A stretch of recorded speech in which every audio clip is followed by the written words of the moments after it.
What's going on, guys? Random Comic here. So today I've got some Modern Warfare 3 for you guys. This is going to be a rather long video, but a rather interesting one because I'll go in depth on basically what everybody's been talking about, the new Black Ops 2 multiplayer list. Basically all the multiplayer perks, the new score streaks, weapons, attachments, and all that good stuff. And basically, I'm going to go in depth on almost every perk, talk about what I think about it, and, you know, what combinations are best and what combinations are basically going to be needed to use if you want to counter some of the new things in this game. But first off, let me just say that if you look at the primary weapons, the weapons you're going to be using most of the time, it's mostly dominated, and there's a hefty amount of assault rifles and a hefty amount of SMGs, as well as this one shows 3 shotguns, 3 LMGs, and 3 sniper rifles, as well as the assault shield. And I'll link this whole article where you can look at all this yourself. It's the website I'm looking at on is mp1st.com. All the other type of leaked websites and stuff like that that leak information probably all have this list, and you'll probably have seen it before in some way or another. But that's Call of Duty, man. Like assault rifles and SMGs, I like that there's a hefty amount of each because I think that's the combination I'm going to be using. And you know, using that iron sight sniper rifle is going to be hella fun too. Shotguns will be fun and stuff like that just to try out, as well as LMGs are tough to use because the aim down sight are always longer and your movement speed is just too slow, and I don't think any of us like that slow moving, just like you're running in quicksand or something like that. It's just not a very fun experience. You want to be moving fast and feel like you're a super soldier, you know. So I'm not going to name any weapons or anything like that. It'll be the same game, you know. They'll shoot straight and stuff like that. Some will be more bouncier than others. In your secondary weapons is either going to be dominated by launchers or it's going to be dominated by these pistols. And I guess if you have no secondary weapon equipped, you just automatically get that combat knife. And for you guys that watched the multiplayer trailer, we got our hopes up because we thought panic knifing was gone. We thought the knife was something that you had to actually switch to. The multiplayer that we've seen from Gamescom so far, you can still panic knife. You can knife without having that equipped. So no matter what, unless they take it out the game and make it, you know, actually have to be equipment, it'll still be panic knifing in Call of Duty. But I did see David Vonhar tweet that it's still possible for them to change that if we cry enough, I guess. So if you really don't want panic knifing in the game, voice your opinions because it can still be done, and we can eliminate at least panic knifing from it, where you at least have to have the knife out and switch to. But basically it has, you know, the secondary weapons are the small RPG, and then they have an anti-air one as well. It depends on what, you know, how powerful these explosives are. Like RPGs and smalls, they're decent in Modern Warfare 3, and basically in all Black Ops, most of the launchers weren't very effective unless it was like basically in your face type of thing where you had to literally hit the guy, you know, a foot in front of him to kill him and stuff like that, which is unrealistic. But it's really, really, once you start getting realism, your game just, you know, deteriorates. I think, you know, you can't put realism in a game without sacrificing so many things and stuff like that. So in a game where there's perks and kill streaks and stuff like that, I can doubt we're worrying about realism. But there's pistols. The most powerful pistol in Black Ops is probably the Python, and you're going to be able to dual wield these, so it might be fun to have these pistols.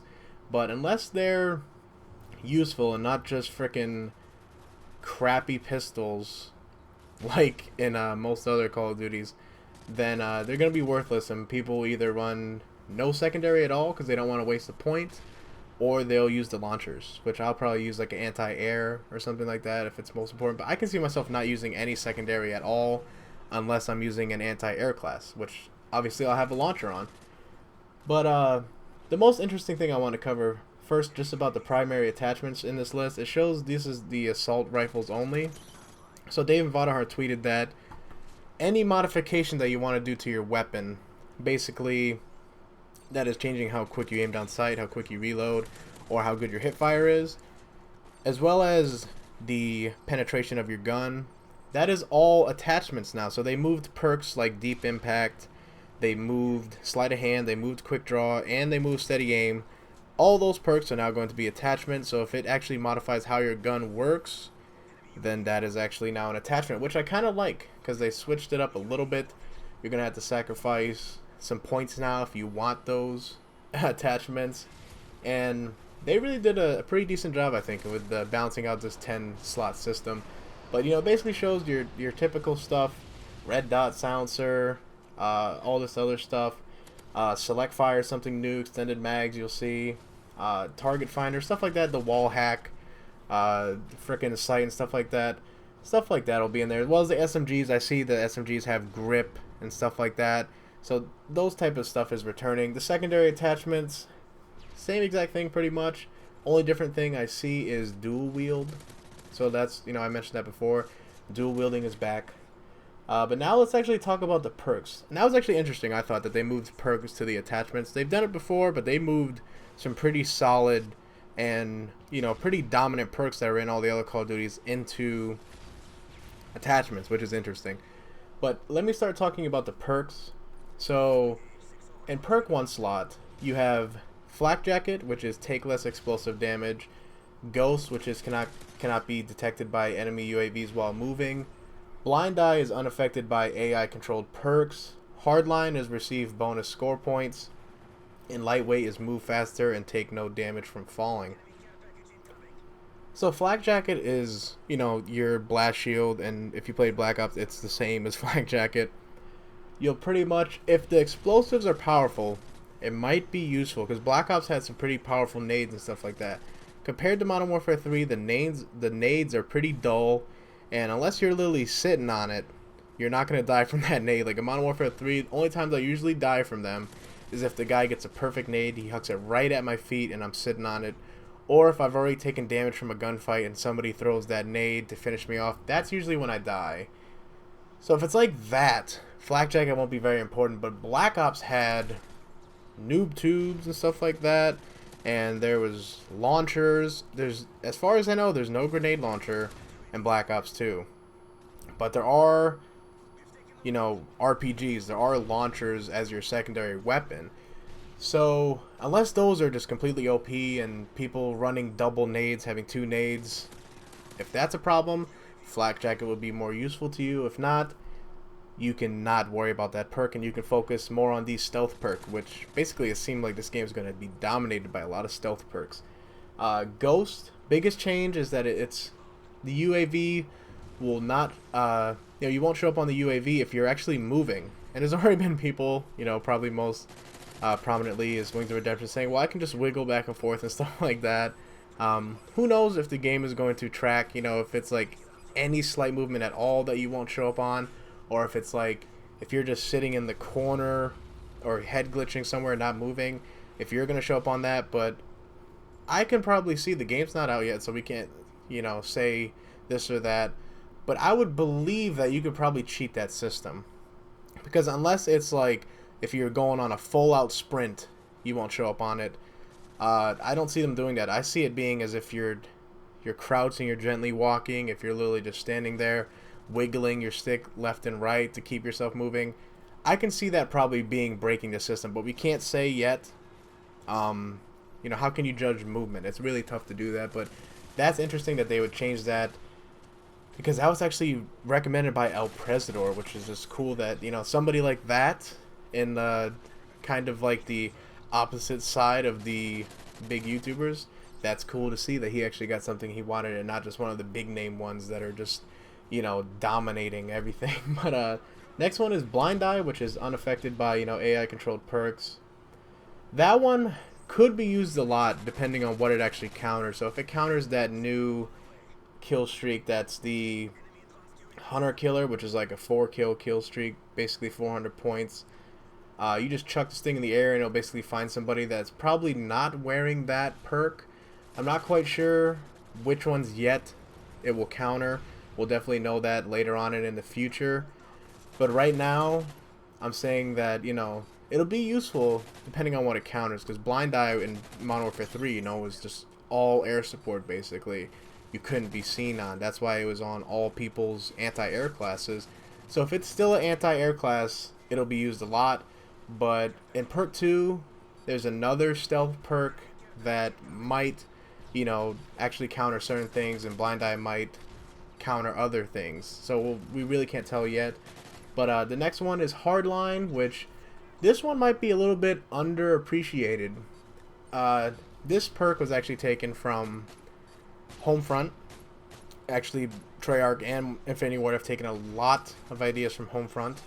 Homefront was one of the first games to actually have the whole point system where you actually got streaks and stuff like that off taking objectives, which everybody has stolen now basically. But I believe Medal of Honor was the first one to implement that, where objectives helped score chains.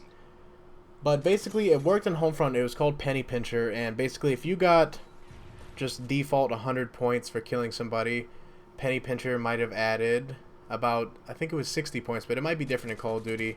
So I'm just going to guess like one kill will be 100 default, and if you had Hardline on, you'll get maybe 150. So just cut that, basically you'll get a little bump up in there. So that's cool. That might be actually more appreciated than you think, because you'll be able to rack up a lot more stuff if like taking a flag is going to be better, and just like killing somebody is going to get that. That might be a useful perk for people building up high kill streaks and stuff like that. And next up is Lightweight, which is usually most used by rushers. That perk is useless to campers. You know, rushers are on the move. You want to move faster, as well as take no damage from falling. A lot of people, if you don't run like the perk that is no fall damage, you'll die. If you get hit a couple shots, try to escape through a window, you usually die from that little tiny crunch, that little drop. So that's perk 1. There's going to be a lot of nasty combinations, man. It's really tough to say if you're going to waste that perk 1 greed on, say, having Flak Jacket and Ghost, or Flak Jacket and Blind Eye, or having Hardline with Lightweight. Who the hell knows? A rusher, Hardline and Lightweight, that'll be good, but you have to stay off the UAV, I believe, because that's just going to be a staple in like every person's setup when the game comes out. Like, I need to have a UAV to see people, you know, but it's going to be really, really tough now to gauge what people are going to use. There's really, really a lot of good perks in that slot. Perk 2. There's Hardwired, which is immune to counter UAV and enemy EMPs. Scavenger, which is replenished ammo and grenades fallen from enemies. Actually, let me reword that. That's kind of weird. Replenish ammo and grenades from fallen enemies. So that's a scavenger we all know. Cold-blooded, resistance to targeting systems, including dual band, target finder, sensor grenades, and player-controlled aircrafts. Toughness, which is flinch less when shot, and fast hands is swap grenades faster, you can use grenades and equipment faster, and safely throw back frag grenades. So, Hardwired. So being immune to counter UAVs and EMPs is going to be huge, even though that perk seems rather useless. Having the Blackbird in the game, having UAVs being really dominant, and basically, if you you don't have to worry about ever losing your mini-map, that's huge in Call of Duty. Mini-map is just a huge thing that you do not realize in Call of Duty that you need. You're watching it constantly and looking at it. So that's going to be very underappreciated, just because that little map is so much information that you're going to lose. So that could be actually a pretty useful perk. Scavenger is going to be nice because nobody wants to pick up a crappy weapon off the ground. And I remember playing Black Ops and just like using an SMG, and if you didn't have Scavenger, you blew through ammo so fast. Like, I think I remember running like the PM63. That thing had like barely any ammo. You blew through it so fast. Then you had to, quickly kill a guy with your pistol and pick up his gun. It's something that you don't want to run into. So Scavenger is going to be pretty important, unless you're just like going for low streaks and you don't need to build up a whole bunch of kills and stuff like that. That's when it's most useful. If you got to go on a long kill streak, use Scavenger. If you're planning on rushing and dying and getting low streaks, you won't have to worry about that. You can focus perks and points elsewhere. Next one, which when I was talking about Blind Eye, Cold-blooded. So it's basically, you're going to be resistance to the targeting of player-controlled aircraft. So you're not going to have that little triangle, that little reticle over your name and stuff like that, so they can't see you. And it's really tough. Like, I'm not sure if Cold-blooded is the counter as well to those little tiny flying around things. Let me see what they're called again. The frickin' Hunter Killer. That's a pretty low streak. I'm not sure if that's what's going to be immune, so it depends on what is it. But the most annoying thing is going to be sensor grenades and that wall hack red dot. That might be the only reason why cold-blooded is just going to be dominant, because nobody wants to be on the heartbeat sensor and stuff like that. There is no heartbeat sensor, but just in Modern Warfare 2 is a prime example where if you didn't want to show up on that, you had to use Ninja. And all of a sudden, everybody's using Ninja, and the game just basically hinders you to not having that perk 2 slot, and it just makes you waste the point. So that's rather disappointing. And next one, which was toughness, flinch less when shot. I really don't know how effective that is, because if you're going to win that gunfight, I feel like the game is either going to give it to you or not. I don't feel like that perk is going to help you in that gunfight, really. If, like I said, if it's not going to give you the kill, it's not going to give it to you. I don't think a perk is going to be that helpful in that situation. But next one, fast hands. So I can only see this one being effective if you're going to really stock up on a lot of grenades, a lot of stuns, a lot of shock, whatever the hell, shock wave little things. If you're going to stock up on a lot of that, that could be useful for just chucking those things out there really, really fast and stuff. But if not, if you have, like, if you're just going to have one grenade or something like that, that perk is going to be useless. But if you're really into using equipment and using double grenades, double tactical grenades, that's going to be rather useful to you if you really want to have an advantage in just checking corners and stuff like that. So that's your perk 2 slot. There's some nasty combinations there. The most dominant one may be cold-blooded scavenger, and you might see hardwired every now and then, but cold-blooded is going to be the stopping power of that class. That one is the most imbalanced one, I think. Scavenger and cold-blooded just seem like the two most dominant ones in there. Nothing else really competes that well with it. So perk 3, you have Engineer, which is Hacker, which is show enemy equipment in the world, delay explosives, and re-roll and booby trap care packages. Dead Silence is our stealth perk, which is move silently. Extreme Conditioning is sprint for a long duration. Tac Mask is back, which is reduce the effect of flash concussions and shock charges. Awareness is enemy movements are easier to hear. And Dexterity is climb ladders and mantle over objects faster, recover from melee faster, and aim faster after sprinting. So in that one, Engineer is basically your hacker and your sit rep. That one is rather good if their users you're playing against are hella campers with equipment. It's like a little UAV, so you know where they are. You'll just say, oh look, there's a claymore up there, there's definitely a guy up there. And if that's going to delay that explosive, when they say explosives, I'm not sure if that means nades as well. So that could be pretty dominant if you just want to avoid all equipment together. That's actually a rather important perk, because if you can avoid equipment, if you could see it and delay that equipment, everyone's equipment is useless. That's a pretty powerful perk. And just being able to re-roll and booby trap care packages is always fun. Re-rolling is actually really good if you're going to be using you know, a whole bunch of care packages and stuff like that, and you know, just getting better streaks out of them. Dead Silence, the Sound Horror's best perk, is, and we'll probably just, that perk is just going to be dominant unless Awareness counters it, like in Modern Warfare 3 with Sid Rep. Dead Silence is going to be your dominant stealth perk to be completely silent while moving, and basically will be a staple for almost everybody that has a headset. Extreme Conditioning. Having Dead Silence and Extreme Conditioning can be deadly, because you'll be silent and you're going to be faster than everybody else. You'll be able to move for longer distances. That's a rusher's dream right there, man. That'll be a good setup for me right there. I'll really enjoy that. Just being able to move faster and stuff like that, get to places faster, is, you know, you'll one up a lot of people. You can get to that objective faster, and you can basically outrun people, you know, stuff like that. Get away faster. Tac Mask. This is another thing. If you're playing players that are really gung-ho about equipment and nades and stuns and stuff like that, that'll help you avoid the whole tactical grenades. You won't have to worry about any of that stupid crap, because I remember in Black Ops 2 they did a pretty good job of making basically all of that stuff just useless. You got hit by it once and it was like you got just bit by a little mosquito and you just brushed it off or something like that, you know. So that could be a dominant thing if people are stacking up a lot, because people don't know there's an actual wild card so that you can take a tac grenade and place it for your lethal grenade. So if you can really stack up on a shitload of stuns and those little shock charges, you'll be pissing off a lot of people in every gunfight if you can check that corner. You can just like get the advantage if he can't. Is he disoriented and can't see? You'll have an advantage in that because he can't fucking see. Next up, awareness. So like I said before, if this counters dead silence where an awareness user can hear a dead silence user, it'll be useful.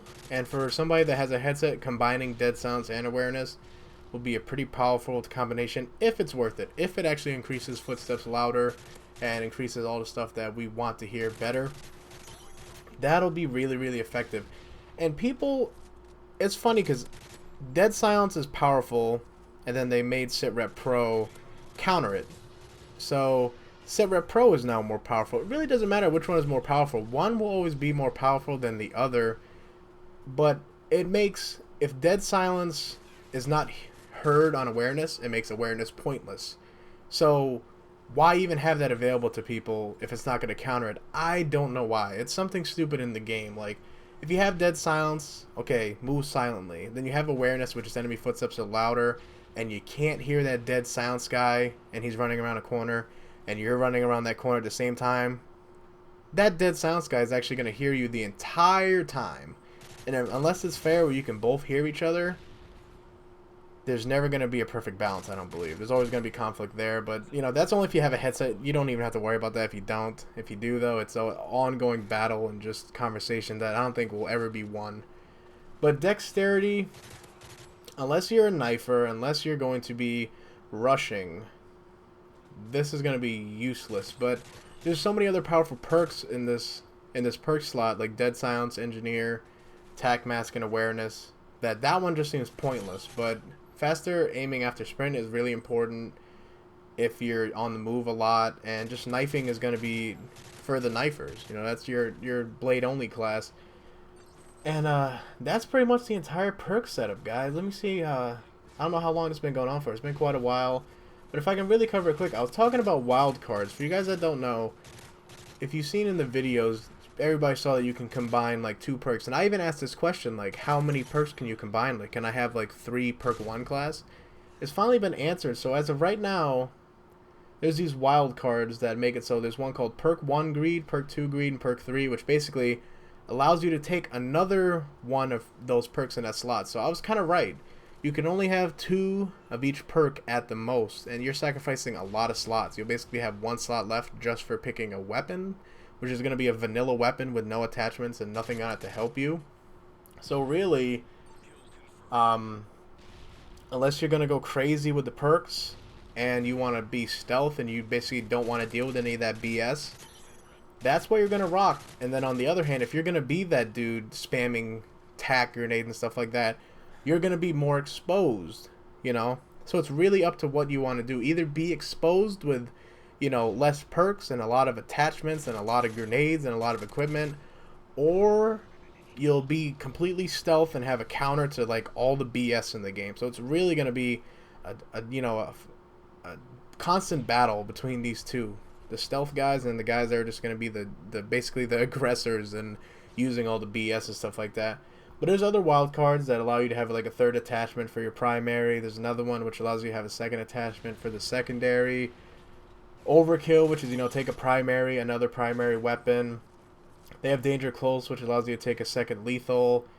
And Tactician, which, you know, I said this before, but it allows you to take another tac grenade in place of your lethal grenade. So basically, guys, people forget that even using one of those wild cards itself takes up a slot. So once you start mixing perks, mixing all these wild cards and stuff like that, you are using up a lot of slots. And I don't know what's more important to focus on, whether you're going to go crazy on perks, whether you're going to pimp out your gun, or if you're going to, you know, say forget perks and just go crazy with just all the type of just going crazy like Rambo or something, you know, just having all the gun power. It's really, really up to you in this game. And again, here's the score streaks. You guys can see this yourself. But basically, I think that the coolest thing is that they're showing all this stuff. Oh, as well, here's another thing. There's 55 levels and there's 10 prestiges. All these score streaks, there's, you know, you got the RCXD, UAV, Hunter Killer, Care Package, Counter UAV, Guardian, Hellstorm Missile, Lightning Strike, War Machine, Sentry Gun, Death Machine, Dragonfire, AGR, Stealth Chopper, Orbita, VSAT, Escort Drone, Warthog, EMP, Lodestar, VTOL Warship, K9 Unit, and Swarm. Sorry if that was just kind of boring to listen to me read off that list, but it's just interesting because they're not bringing back strike packages. It's going to be the same type of setup, but they haven't revealed much on the score streaks. They haven't revealed if, you know, I'm not quite sure how they can do it, but I could see it like, okay, maybe instead of having 3 streaks, have 2, and you know, maybe your streak won't reset if you only have 2. Something like that. You don't know how they're going to combine it, man. I'm not quite sure. But in the end, it'll be the Call of Duty system where, you know, you just get kills to get all your streaks, and shooting that air support will help you get points. But the one thing I'm most interested in is if it's going to be like Black Ops, where streaks don't count towards streaks. So you have to get every kill with your gun, equipment, or knife. But I'm not sure. So that's all I got for you guys today. You probably had this thrown at you a whole bunch of different times and a whole bunch of different ways in videos, but hope you guys enjoy it nonetheless. And they're going to be showing off some new game modes on tomorrow, Wednesday, 6 p.m. Eastern Time, so check it out. They'll be showing off a live reveal of the game, the multiplayer, and I'll be watching. So let me guys know what you think, and if you actually watched this far in these videos, I thank you. So thanks for watching, guys. Peace.